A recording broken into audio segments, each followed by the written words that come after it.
தமிழ்நாடு முதலமைச்சர் மு க ஸ்டாலின் உத்தரவின் பேரில் வயநாடு சென்றுள்ள 2 IAS அதிகாரிகள் தலைமையிலான குழு மீட்பு மற்றும் நிவாரணப் பணிகளில் உதவி செய்து வருகின்றனர். அவர்கள் அளித்த பேட்டியை பார்க்கலாம்.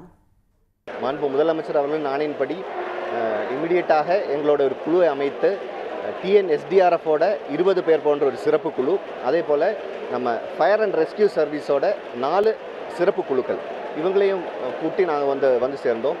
இன்றைக்கி காலையில் இங்கே இருக்கிற மாவட்ட நிர்வாகத்தோட கலந்தாய்வு பண்ணி அவங்களோட ஆலோசனையின்படி அவங்களே சூரல்மலை பகுதிக்கு நாங்கள் டிப்ளாய் பண்ணியிருக்கோம். அவங்க அந்த வேலையில் ஈடுபட்டு இருக்காங்க. அதே போல் இப்போ என்னென்ன எக்யூப்மெண்ட்ஸ், என்னென்ன வாகனங்கள் தேவை, என்னென்ன பவர் போன்ற எக்யூப்மெண்ட்ஸ் தேவைன்னு கண்டறிந்து கோயம்புத்தூர், ஈரோடு, திருப்பூர் போன்ற பகுதியிலிருந்து அதை மொபிலைஸ் பண்ணி ஒரு 10 Hitachi vehicle, 20 mobile freezer units நாங்கள் மொபிலைஸ் பண்ணியிருக்கோம். அதே போல் ஒவ்வொரு முகாம்களையும் நாங்கள் போய் ஆய்வு செஞ்சுட்டு இருக்கோம். இன்றைக்கி கல்பட்டா முடித்து இப்போ மேப்பாடி இந்த சிறப்பு முகாமில் இங்கே கிட்டத்தட்ட 1000க்கும் மேற்பட்ட மக்கள் இங்கே இந்த முகாமில் தங்குறாங்க. இங்கே தமிழகத்தை சார்ந்த மக்கள் யாராவது இருக்கிறார்களா, இல்லை அவங்களுக்கு யாருக்காவது அபாயம், ஒரு தவிர்க்க முடியாத சூழ்நிலையில் ஒரு அபாயம் ஏற்பட்டுள்ளதா, அந்த மாதிரி விவரங்களை கண்டறிந்திருக்கிறோம்.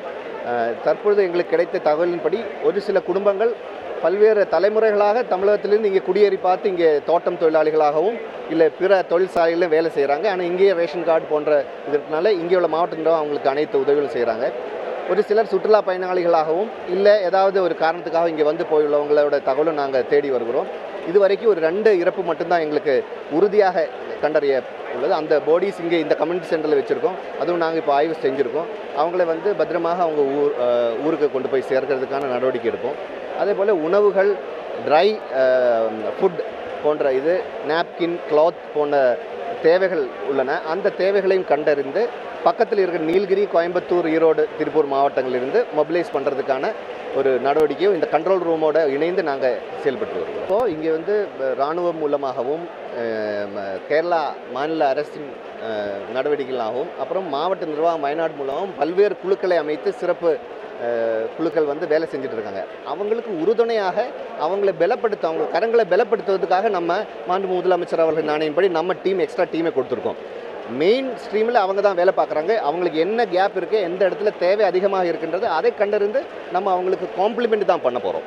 மருத்துவர்கள், அவருக்கு உண்டான செவிலியர்கள், அங்கே கவுன்சிலர்ஸ் அவர் அரேஞ்ச் பண்ணியிருக்காங்க.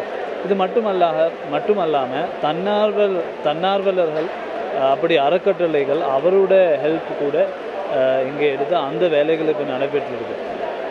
ஆனால் அதுக்குண்டான ஒரு சூழ்நிலை அடுத்த நாட்கள் மட்டும்தான் முழுமையாக செய்ய முடியும். இப்போது தற்பொழுது அந்த ரெஸ்கியூ ஆக்டிவிட்டீஸ் உடனுக்குடன் அந்த ரிலீஃப், அவருக்கு தேவையான உணவுப் பொருட்கள், அவருக்கு தேவையான ஆடைகள், இந்த மாதிரி விஷயங்கள் தான் இப்போ ஃபோக்கஸ் பண்ணிட்டு இருக்கோம். சன் நியூஸ் வாட்ஸ்அப் சேனலை ஃபாலோ செய்யுங்கள். QR கோடை ஸ்கேன் செய்து சன் நியூஸோடு இணைந்திருங்கள்.